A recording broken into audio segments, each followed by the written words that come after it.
Hey scoundrels, what's going on? Today I have got some analysis from today's Asian Brawl tournament. Wow, I look like screw it. I'm going to go with a disheveled dad look. Today I've got some footage from today's Asia Brawl tournament on the Assassin Dave Trovo channel. I will link all of the relevant links to both Wild Rift Competitive and Assassin Dave's Trovo channel in the description below. They're putting on a great tournament right now for a lot of the Southeast Asian and Asian teams. And I've got some moments that I want to analyse. What I'm going to do is first of all going to analyse a play that I thought was incorrect and not particularly good. And then I'm going to analyse a game that I saw earlier in the day that was really well executed. And we're going to talk a little bit about how they actually used cross-mapping to gain significant advantages that led to their victory. So it's going to be a really interesting discussion today. If you like the content, please feel free to drop a like and a subscribe down below. And also thanks to G2A for sponsoring the channel. So first of all, this is a game between DR Esports and Bigetron Infinity. This was the second game in the series. Bigetron had already won one.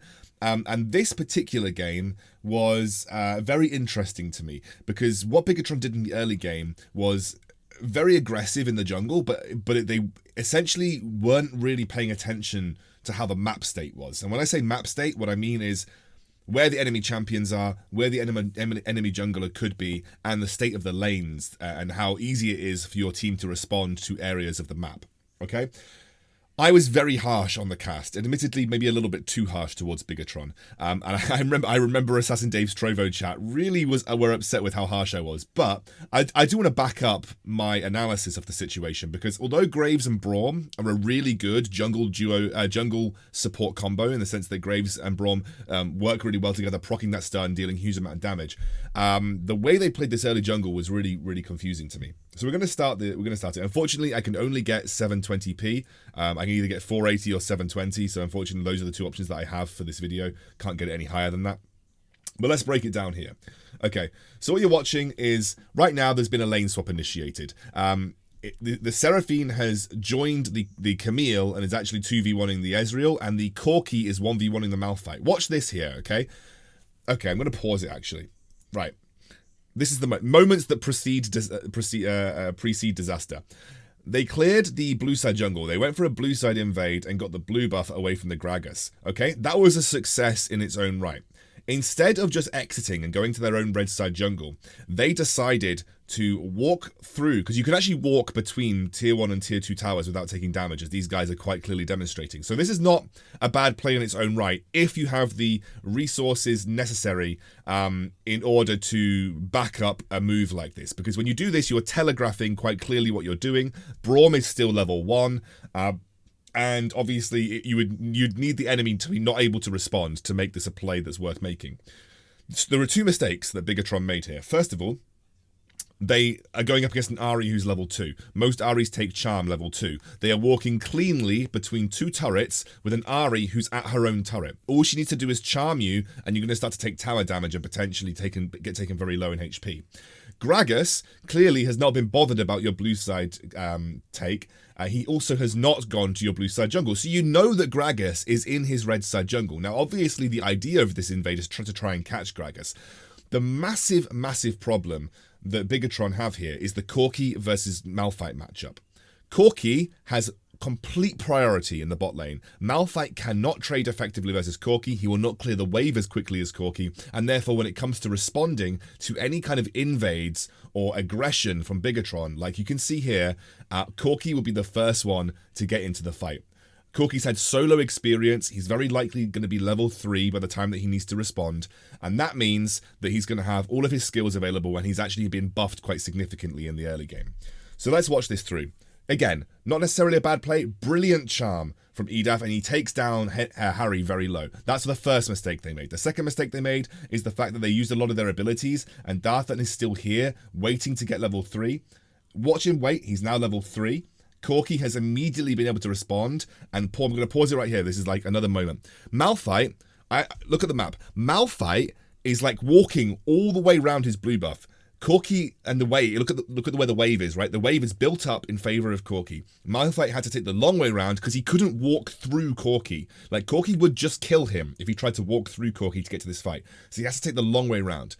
Obviously, Bigetron have the priority with the Orianna, but it's not a massive priority, and obviously Ahri is still able to respond here. Harry is level 1. Control is only just level 3, Darthus is level 3, and Corki's able to respond to this fight very quickly. Now, what they should have done is run immediately to the Orianna, but even then, I think Harry is definitely going to die in this situation. This is just a really aggressive invade, right? So Control gets caught out, Corki jumps over the wall, Control's taken very low. Seraphine had roamed down by this point, and they caught out the Orianna, and then also they're able to pick up the kill onto the Graves because Corki used his Valkyrie over the wall. Not only that, they then get the kill onto the Malphite, who tried to rotate and help, and this was just a disaster for Bigetron. This was absolutely awful, and the reason it went so badly is because they didn't pay attention to the map. They executed a set play, which I'm sure has worked in scrims. This Braum Graves invade, you walk into the enemy jungle, you try and 2v1, but you need lane priority to do it. To make this work, your bot lane needed to be shoved to tower, your mid lane needed to be shoved to tower, and both of your laners should have been able to respond to the jungle and force the enemy into an awkward situation. But Corki had complete dominance over the Malphite, and obviously with the Seraphine roam, they killed the Orianna and made her unable to respond. It was, again, a great reaction from DR Esports, but it was an incredibly ostentatious invade from Bigetron, and it didn't really make sense because it wasn't taking into account where the Corki was, like where the Malphite was in relation to the Corki. It wasn't taking into account how easily the Orianna could respond. And also they basically taunted an Ahri in between two turrets. And of course she's going to look to charm you. So really well played from DR. But the early invade there didn't really make much sense. And this is one of the things that it's a lesson that even you guys need to be aware of in solo queue. Especially when you're looking to invade as a jungler. Be hyper aware of where your closest laners are. If they have got the minion wave shoved into the enemy turret, invading is an okay idea because they can respond, and the enemy laners either have to choose between losing minions to the tower or coming to help their jungler. If the enemies have pushed your laners into turret, you should never be invading. You should never, ever be invading unless you're very confident that you can go in, get a kill, and get out before the enemies can respond. But otherwise, you should never be invading because your laners just won't be able to help you. And then, junglers will do this and they'll type in party chat when they die, or they'll type in team chat when they die, where's my lane help? Where's my rotations? And then they won't even look at where the minions are in the map, and they won't even look at where the wave state is. So this is just something you need to be hyper aware of when going for invades, like being very, very aware of how easy it is for the enemy jungler to get help if you're going for the invade. And in this case, it was way too easy for DR to rotate and help their Gragas, who wasn't even in a particularly bad situation in his own right. He was level 3, he was full HP, he had all of his combo. Like, Gragas spikes at level 3, Graves does not. So Gragas spikes at level 3, goes in, lands his full combo, does a huge amount of damage, and Braum was already taken down to HP where he was completely irrelevant in the fight. So again, wasn't a particularly strong play from Bigetron, but it is a lesson in how you should be aware of the lanes and where the minions are when you make aggressive invades like this. But like I said, I'm sure in scrims this worked for Bigetron. I'm sure it was a set play that they'd done with the Braum Graves combo that had worked out previously, but it's just something that didn't work in this scenario because of the way the lanes were set up. So now we're going to move on to the actual game that I want to analyze and talk about because it was really interesting. Okay, so we're 20 seconds into this game between Liyab and 16-Bit Gear. This was a really interesting game where we saw a lot of cross-map play. 16-Bit played, I mean, if you're watching the tournament, you probably noticed that 16-Bit had a pretty good day. And this is one of the games that I think was a real testament to how Drakes don't actually matter all that much. So we're going to go through it, right? First of all, obviously we have the drafts here. We have the Aurelian Soul. By the way, I love spectator mode. Thank you so much, Riot, for getting this out because it's made these tournaments much easier for people to produce. So we have the Aurelian Soul, Corki, Fiora, Lulu, and Wukong on the side of 16-Bit. Fiora is a split push champion. Fiora is not really supposed to be in team fights. She has a good matchup versus Camille. The reason that she has a good matchup versus Camille is that she can constantly just poke with her first ability, her lunge, and Camille can't actually trade back. If Camille tries to hook shot the Fiora, then Fiora just riposts it and stuns her right back. So it's a good matchup. Like, Fiora technically counters Camille. It's very difficult for Camille to effectively trade versus her in the lane. So for 16-Bit, a lot of the win condition lied in this ability for the Fiora to essentially accelerate this side lane matchup.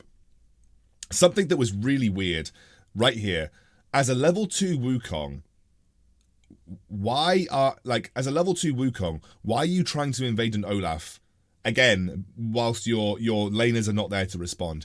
That, for me, was a super weird invade. I'm not sure why TP did it. He didn't really have the vision. He didn't really know where Olaf was. And also, you're a Wukong versus an Olaf. You're going to lose that matchup. Wukong has a lot of damage. You can see this is it's a really nice early play from Liyab. They actually were rotating the map really well. They were punishing. Wukong are obviously now getting double scuttled as well. Like, this is a really strong start for Liyab. From this point onwards, they should be able to effectively contest and control pretty much all of the neutral objectives from this point forward. They've already put 16-bit behind at the start of the game here. This was a great start for Liyab. And also the solo kill onto Aurelion Sol. Quite clearly, it's not looking good for 16-bit at this stage in the game, right? 16-bit, if you look at their composition, do you think that they can contest in team fights? Like, if you were to match these two these comps against each other, do you think that 16-bit could contest in team fights? Sorry, I've got a bit random here. No, but the answer is no. You're going up against a Gragas, Malphite, Misfortune, Olaf composition. And then obviously Fiora is 10 times less effective in teamfights than Camille is. There is so much CC and so much damage to layer over the Misfortune bullet time. If you get stuck into an engagement around the Dragon Pit or around the Rift Herald, you're going to have a bad time. Like, even Aurelion Sol. Like, Aurelion Sol and Corki are good teamfight champions, but they are very weak to hard engage and hard CC, and Malphite offers that, and then you're going to layer that Misfortune damage over the top. Liyab have got a really strong level 5 teamfight composition, whereas 16-bit, they don't. They have a good teamfight composition if the game gets to like 20 minutes, because they've got great scaling. Aurelion Sol scales really well. Corki scales really well. You've got the Lulu Wukong combo. Like, if you can get this to the late game, I have no doubt that 16-bit are probably going to be more confident in competing in teamfights. But in the early game, there is nothing that 16-bit can do to really look to contest effectively in these teamfight scenarios. And you can just see how dominant Liyab are in the early game. And a lot of this just came from that really weird invade from the Wukong to go for the level 2 invade on the Olaf with no lane support. It struck me as a very odd play to make. But that's not the interesting part of this game. What the interesting part of this game is going to be on the Infernal Dragon spawn. Traditionally, most people will look to fight for Infernal Dragon more so than any other dragon in the game, because it gives you a flat damage increase. But I'm gonna spit some facts at you here about flat damage increases in the early game. 8% or whatever it is, it doesn't matter. Not in the early game. 8% will obviously help you as the game goes on, especially if you've got a poorer scaling team like a Misfortune versus a Corki. Like, Misfortune's got good damage, but she's just not going to scale as well as in terms of like late game damage output compared to the Corki. So, as you can see, Wukong and Aurelion Sol, they're on the opposite side of the map, and you're thinking, well, you're just giving away Dragon for free. Why are you doing that? But they know they can't fight. They know they can't fight for it, because if they do, they just straight up lose. Now, obviously, the Gragas is coming up here. They get the first turret, and unfortunately, this Gragas ultimate actually gifted Liyab a really good way of getting out the fight. I love the fact that Wukong essentially just gave his life over to, or like, tried to give his life over, and that was a brilliant second Cyclone to prevent the engage coming out from Nisu. So they traded first turret of the game for Infernal Drake, because again, 8% damage in the early game, not going to matter that much, and you already have a good scaling team. Like the Corki and the Aurelion Sol, they probably match that 8% damage output by just being better in the late game. So they're not bothered about the dragon. Or maybe I should rephrase it. They're quite clearly bothered about the dragon, but they know that they can't fight for it, so what's the point?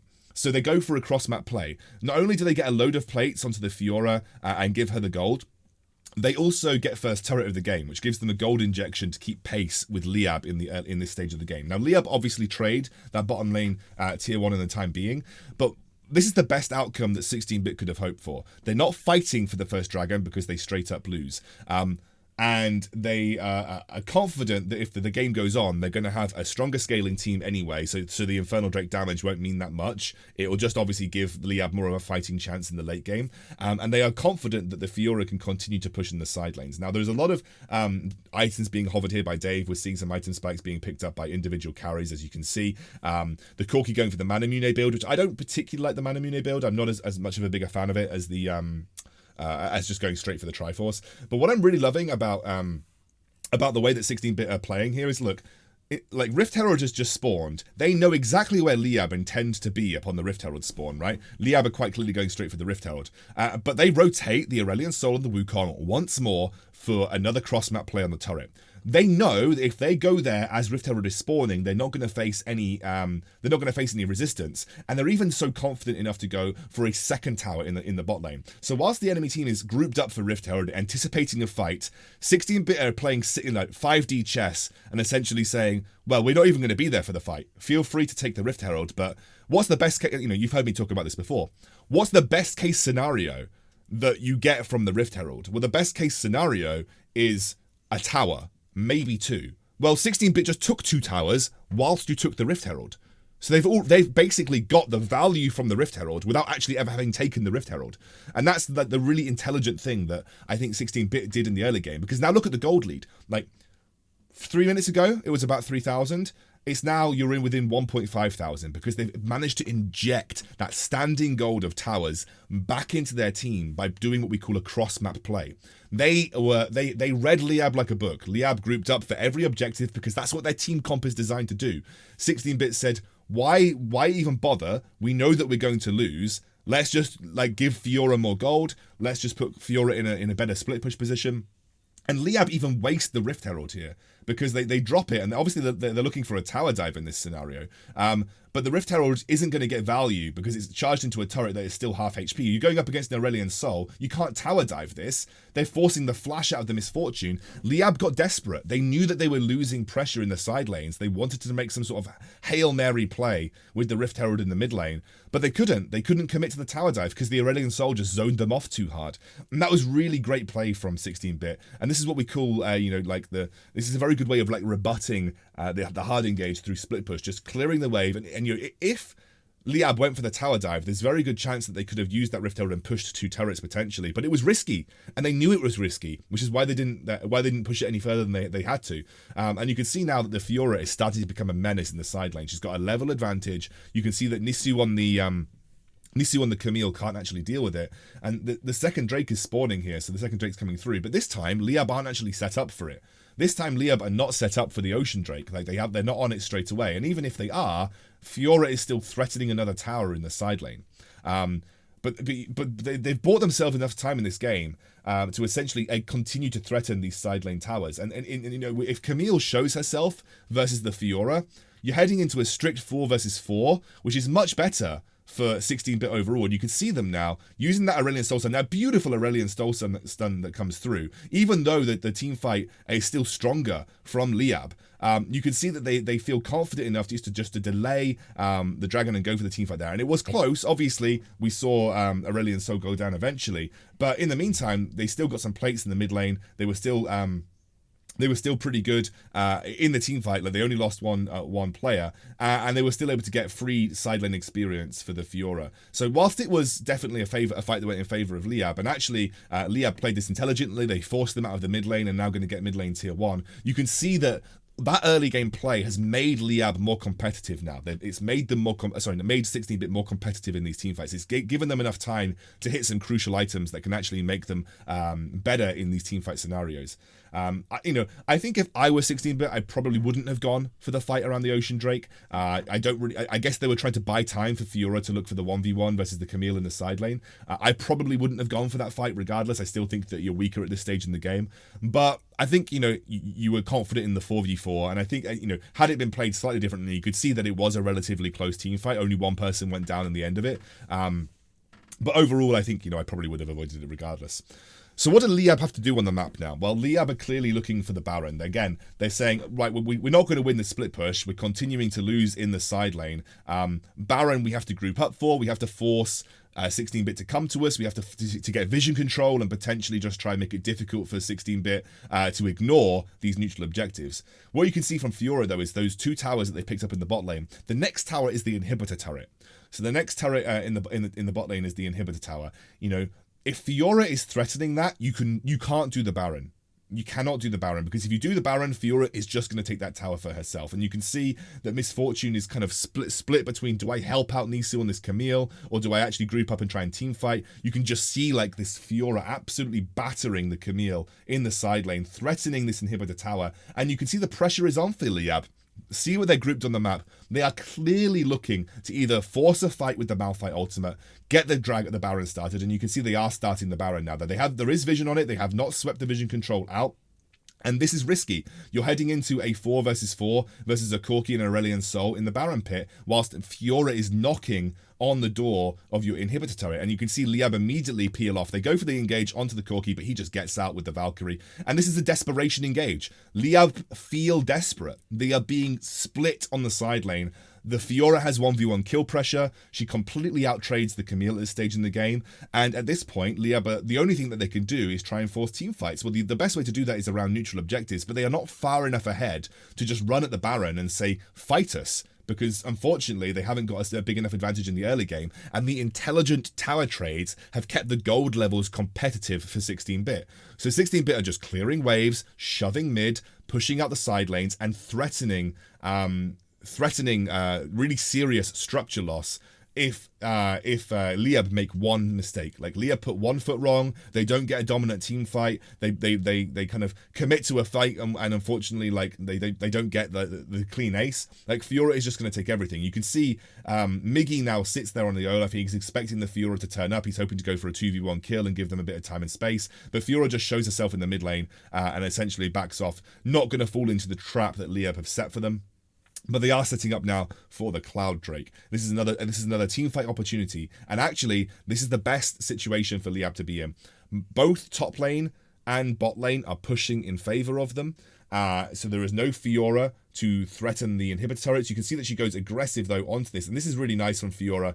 She manages to get the slow onto him, flashes down. The teleport is very suspect from Camille.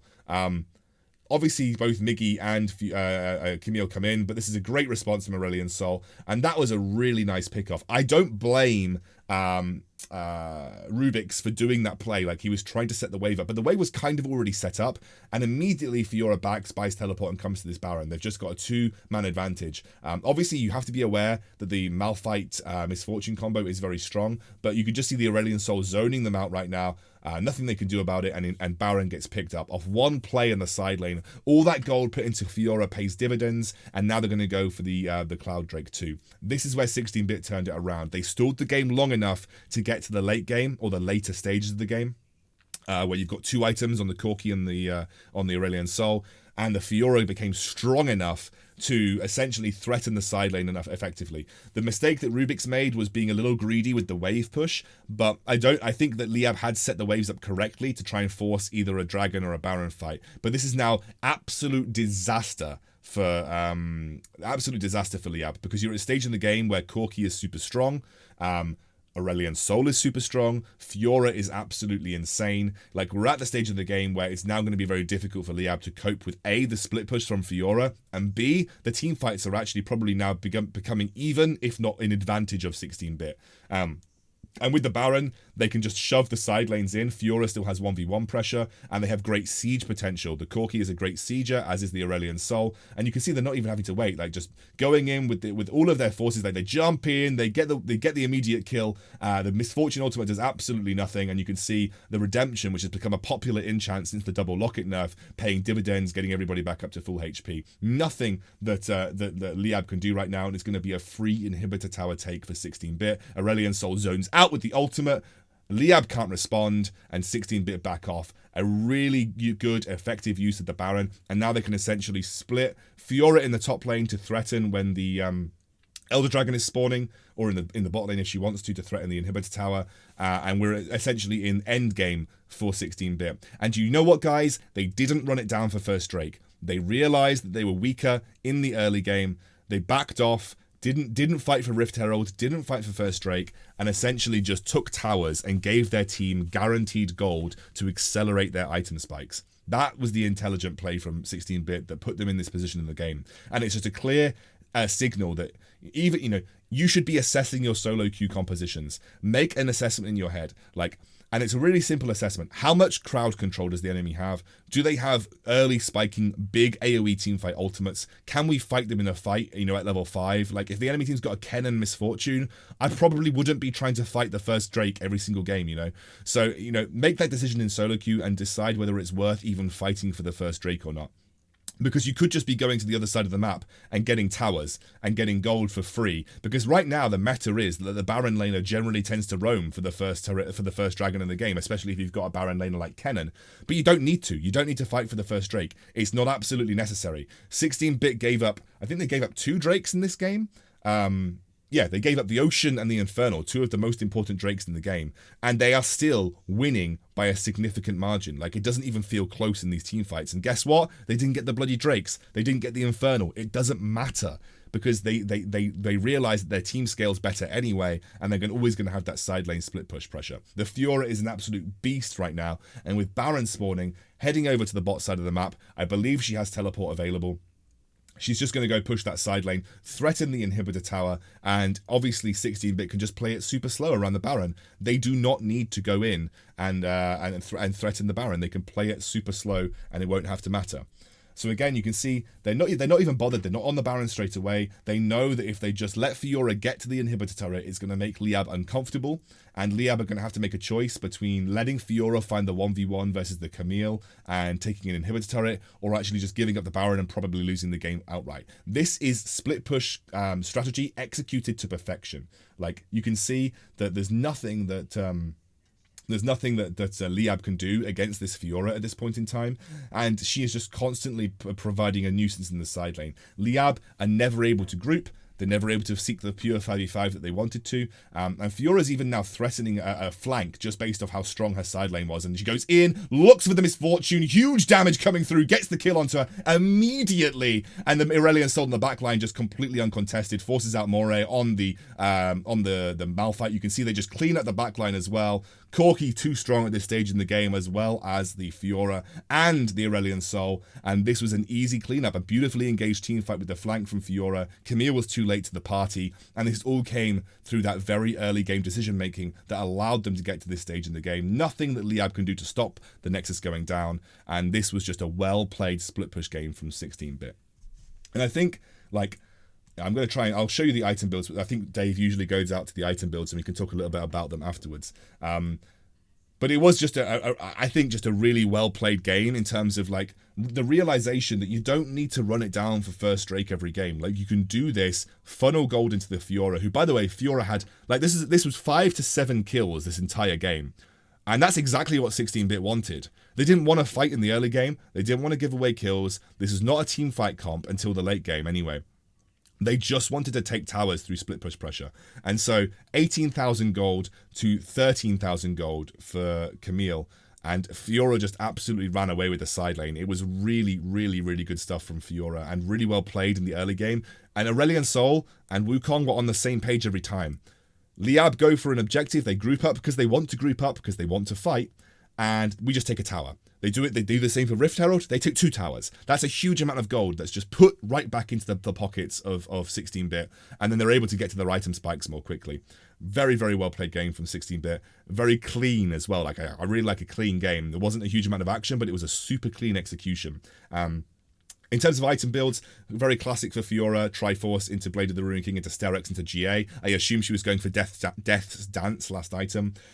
Nothing out of the ordinary for the Aurelion Sol. Morellonomicon, I assume, to shut down the healing coming out from the Olaf and the regeneration coming out from the Gragas, as well as the Blade of the Ruined King on the Misfortune. Corki going for the Muramana version of the Triforce build. It's a little bit slower. I personally prefer going Triforce into an Infinity Edge, but it's a very viable build. It's the build that's worked on the PC for a very long time, so perfectly fine. Misfortune prioritizing a lot of early armor shred. So she went for the early Mortal Reminder, which for me, like, kind of made sense, I guess, because you are going up against the Randuins and some GAs already. So the GA on the Wukong and the Randuins, you could see that I believe the Lulu was going for Randuins as well. So go for the early armor shred, but it does limit your early spike. Like, I think that the best build for Misfortune is Infinity Edge into Blade of the Ruined King for the best early spike. So it did feel like she wasn't really doing a huge amount of damage. Olaf went for the Black Cleaver build, which is more facilitating rather than going for the Triforce build, which is going to allow you to be a bit more aggressive and deal more damage. The Black Cleaver build makes you a bit tankier. It helps set up Misfortune better with her bullet time, but realistically didn't really pay out in this game. So despite some of the early mistakes from 16-bit, they gave away the really random level 2 invade. The Aurelion Soul got solo killed in the mid lane. They made some super intelligent cross-map plays around the Dragon and the Rift Herald, which led to a really well-executed split push composition. And I really loved this game. I wanted to analyze it to show you guys, and I hope you enjoyed it, so I'll see you soon.